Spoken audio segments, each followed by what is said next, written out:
झूठ का सच। बहुत समय पहले किसी शहर में एक परिवार रहता था। परिवार में मम्मी पापा के अलावा 7 साल की मीनाक्षी और 8 साल का मनीष भी रहता था।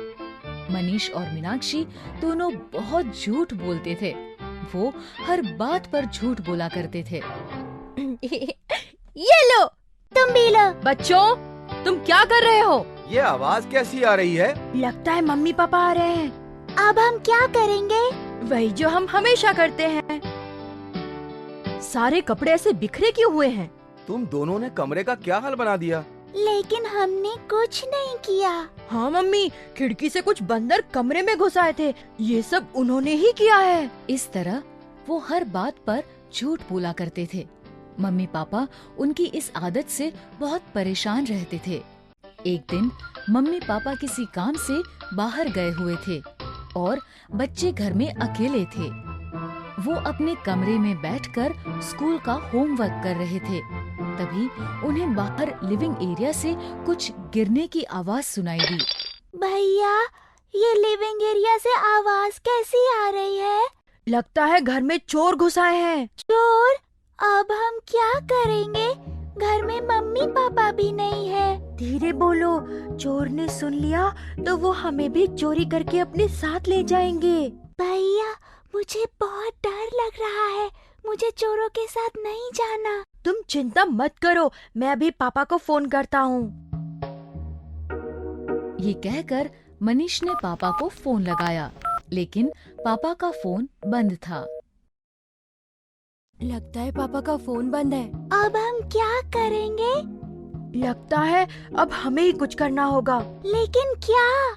मैं कुछ सोचता हूँ। ये कहकर मनीष सोचने लगा। फिर कुछ देर सोचने के बाद वो बोला, अब हमें ही कुछ करके इन चोरों को घर से भगाना होगा। लेकिन कैसे? अगर हम इन्हें यकीन दिला दें कि घर में हमारे साथ बड़े भी हैं, तो ये जरूर भाग जाएंगे। हाँ, ये सही रहेगा। चलो मेरे साथ, और जैसा मैं करूं तुम भी वैसा ही करना। ठीक है भैया। वो दोनों अपने कमरे से निकलकर बाहर आए। उन्होंने देखा कि घर का सारा सामान यहाँ वहाँ बिखरा पड़ा था और मुंह पर काले रंग का मास्क पहने 2 चोर दादाजी के कमरे की तरफ बढ़ रहे हैं।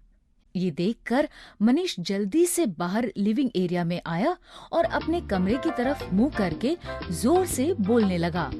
मीनाक्षी, तुम ऐसे नहीं मानोगी। रुको, मैं अभी पापा को बुलाता हूँ। पापा का नाम सुनकर चोर डर गए और ऊपर की तरफ भागने लगे। मीनाक्षी भी कमरे से बाहर आई और चोरों को ऊपर की तरफ भागते देख जोर से चिल्लाकर बोली, तुम क्या पापा को मेरी शिकायत करोगे? रुको, मैं अभी ऊपर से दादाजी को बुलाती हूँ। दादाजी का नाम सुनकर चोर डर गए और रसोई घर की तरफ दौड़ पड़े। इस पर एक बार फिर मनीष चिल्लाकर बोला, दादाजी क्या करेंगे? रुको, मैं अभी रसोई घर से दादी को बुलाता हूँ। वही तुम्हें अच्छे से समझाएंगी। इस पर चोर डरकर सोफे के पीछे छिप गए। तूने तो कहा था घर में बच्चों के अलावा कोई नहीं है। यहाँ तो सब हैं। मैंने घर के बड़ों को बाहर जाते अपनी आंखों से देखा था। पता नहीं सब वापस कब आ गए। अब हम क्या करें? भागो यहाँ से। ये कहकर दोनों चोर दरवाजे की तरफ भागे। तभी मीनाक्षी एक बार चिल्लाकर बोली, रुको, मैं अभी पुलिस वाले ताऊजी को बुलाती हूँ। वो बाहर ही खड़े हैं। वो तुम्हें अपनी जेल में बंद कर देंगे। अरे, इनके पुलिस वाले ताऊजी भी बाहर ही खड़े हैं। जल्दी से खिड़की से दुम दबा के भागो। ये कहकर दोनों चोर खिड़की से कूदकर भाग गए। चोरों को ऐसे भागता देख मनीष और मीनाक्षी बहुत खुश हुए। हमने चोरों को भगा दिया। तभी उनके मम्मी पापा भी लौट आए। घर में सारा सामान बिखरा देख मम्मी गुस्से से बोली, घर का ये हाल किसने किया? बच्चों ने मम्मी पापा को सारी बात बताई। मम्मी, ये सब हमने किया। हाँ मम्मी, घर में 2 चोर घुस आए थे। महंगी चीजें ढूंढने के लिए उन्होंने ही सब सामान यहाँ वहाँ बिखेरा है। अच्छा, मुझे तो कोई चोर नहीं दिख रहे। हाँ, कहाँ है वो चोर? चोरों को तो हमने भगा दिया। ये सुनकर मम्मी पापा को लगा कि हर बार की तरह बच्चे इस बार भी झूठ बोल रहे हैं। उन्होंने बच्चों को डांटते हुए कहा, हम जानते हैं तुम दोनों हमेशा की तरह झूठ बोल रहे हो। ये सब तुम दोनों ने ही किया है और अब अपनी गलती छुपाने के लिए हमेशा की तरह झूठी कहानी बना रहे हो। बच्चों ने उन्हें बहुत समझाया। नहीं, हम सच बोल रहे हैं, ये सब उन चोरों ने किया है। हम झूठ नहीं बोल रहे। लेकिन मम्मी पापा ने उनकी बात नहीं मानी। तुम दोनों पनिशमेंट से बचने के लिए झूठ बोल रहे हो, लेकिन इस बार तुम्हें पनिशमेंट जरूर मिलेगी। और तुम्हारी पनिशमेंट ये है कि अब तुम दोनों ही ये सब संभालोगे। ये कहकर मम्मी पापा अपने कमरे में चले गए। अब तक मनीष और मीनाक्षी समझ चुके थे कि झूठ बोलना कितना गलत है।